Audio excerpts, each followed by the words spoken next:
በስመ አብ ወወልድ ወመንፈስ ቅዱስ አሐዱ አምላክ አሜን።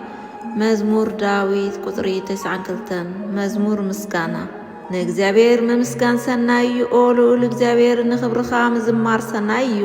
ንግሆ ንግሆ ምሕረትካ ለይቲ ለይቲ እውን እሙን ምዃንካ ምዝንታው ሰናይ እዩ።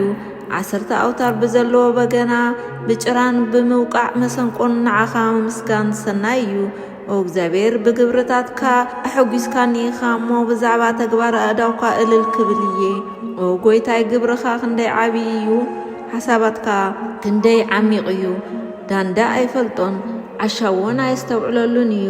ክፉኣት ሰባት ከም ሳዕሪ እኳ እንተለምለሙ ኩሎም ገበርቲ እከይ እውን እንተዓንበቡ ንሓዋሩ ክጠፍኡ ምድባት እዮም። ጐይታዬ ንስኻ ግና ንዘለዓለም ልዑል ኢኻ።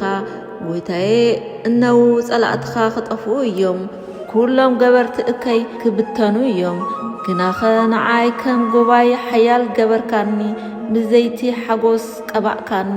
ተጻረርተይ ክሰዓሩ ከለዉ ብዓይነይ ረኣኽዎም፣ ጸላእተይ ክበኽዩ ከለዉኻ ብእዝነይ ሰማዕክዎም። ጻድቃን ከም ስየ ይልምልሙ፣ ከም ጽሕዲ ሊባኖስ ይዓብዩ። ንሳቶም ከምቲ ኣብ ቤት እግዚአብሔር ዝተተኽለ ኦም ኣብ ኣጸደ ኣምላኽና ይልምዑ፣ ኣብ እርጋኖም ከዓ ይፈርዩ። ለምለም ይኾኑ ይልምዑን። እግዚአብሔር ጻድቕ እዩ፣ እግዚአብሔር ከውሒ እዩ፣ ኣብኡ እውን ዓመፃ የልቦን ድማ ይብሉ። እግዚአብሔር ንጉስ እዩ። መዝሙር ዳዊት ቁጥሪ 93 እግዚአብሔር ንጉስ እዩ፣ ግርማን ሓይልን ለቢሱ ኣሎ። ንዘለዓለም ኣብ ጽኑዕ ስለ ዝሰራታ ኸዓ ኣይክትናወፅን እያ።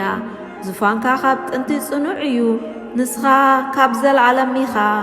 ጐይታዬ መዓሙቕ ባሕርታት ተናወፁ፣ ባሕርታት ድምፆም ኣልዓሉ፣ ባሕርታት ሕማሞም ኣልዓሉ።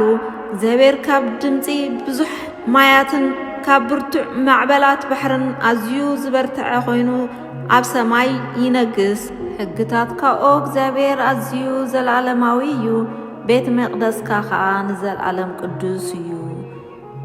ሰላም ሰላም ሰላም ሰላም ክቡራት ኣሕዋት፣ ሰላምታና ይረሳዕናን። ሰላም እግዚአብሔር ምስ ኩላኽትኩም ይኹን። እዛ መደብና ክትዓቢ ድማ ሼር፣ ኮመንት፣ ሳብስክራይብ ግበሩ ኣሕዋተይ። የቐኒየልና ብሩኽ ቀነስ ገብ ቀጻሊ ዘራኸበና እግዚአብሔር ብሰላም የቐኒየልና። ብሩኽ ቀነ